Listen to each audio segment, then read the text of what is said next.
Each syllable must have a vowel sound. A vowel sound that you can hear in a word or in a syllable is called a working vowel. Which phonetic skill does this nonsense word follow? What does this nonsense word say? Mo. Watch as I prove this word. Which phonetic skill does this word follow? What does this nonsense word say? Mott. How many working vowels are in the word mott? There's only one working vowel in this word. Watch as I prove this word.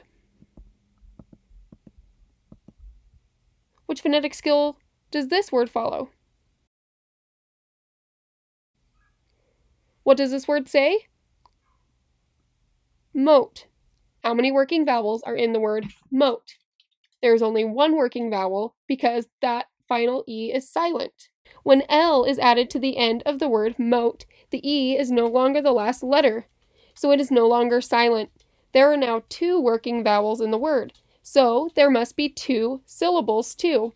Listen for the two syllables as I say the word motel.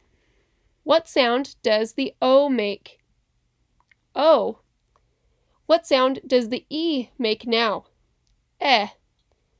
Can you hear the two vowels in the word motel? When a word has more than one working vowel, it has more than one syllable. Two working vowels make a two-syllable word, so motel is a two-syllable word. When we come to words that have more than one syllable, as a lot of longer words do, we need to break those words into syllables. Then we can apply the 5 phonetic skills to figure out what each word says. There are 2 rules for breaking a word into syllables. They are called the 2 decoding skills. The first decoding skill applies to words like motel. To apply the first decoding skill, we begin by proving the word normally. We work under the word, left to right, marking blends, digraphs, and vowels. The first thing we're going to mark in this word is our vowel O. Remember, this word has 2 working vowels. What is the other one? It's the E, and we're going to put an X under that as well. After marking under the word, you would normally move up and around the word. However, we can see that the second vowel E is not silent because it is not the last letter. This means it is a working vowel. When a word has more than one working vowel, there is more than one syllable, so you need to return to the first working vowel, which is our O. Next, we count the number of consonants that immediately follow the first vowel. There is 1 consonant that immediately follows our O. Decoding skill 1 teaches that if there is just 1 consonant immediately following the vowel, that consonant will move or run to the next syllable, or one must run. If the consonant T moves to the next syllable and joins the vowel E, then the first syllable will include the letters M and O. So we draw a box around those letters, dividing the O and the T. Next, we apply the 5 phonetic skills to this first syllable, marking above the word, right to left. Which phonetic skill does it follow? Follows phonetic skill 3. And will the vowel be long or short? Long. This syllable says mo. We have 1 more working vowel in this word.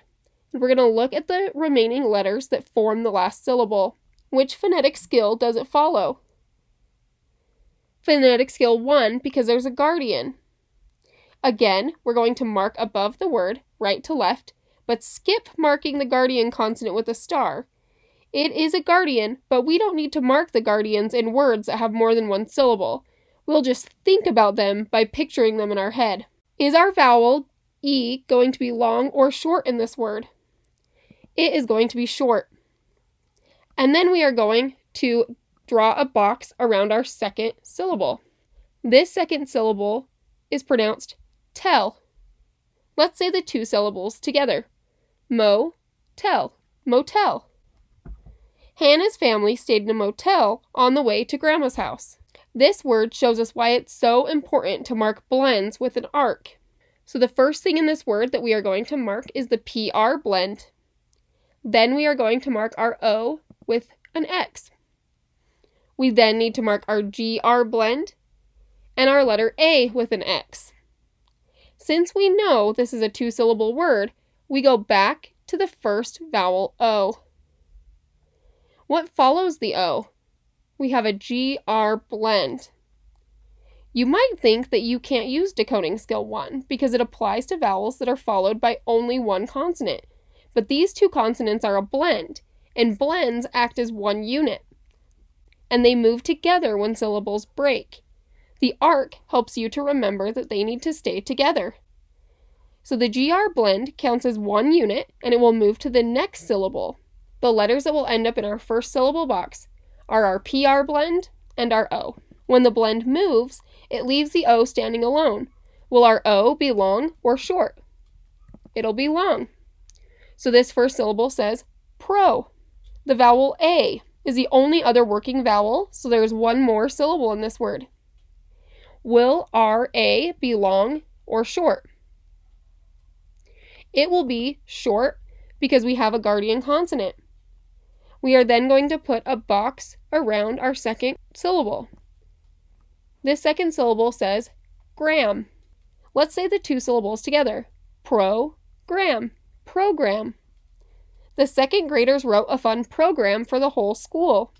Decoding skill 1 teaches us that if there is just one consonant following the vowel, the consonant will move or run to the next syllable. One consonant must run.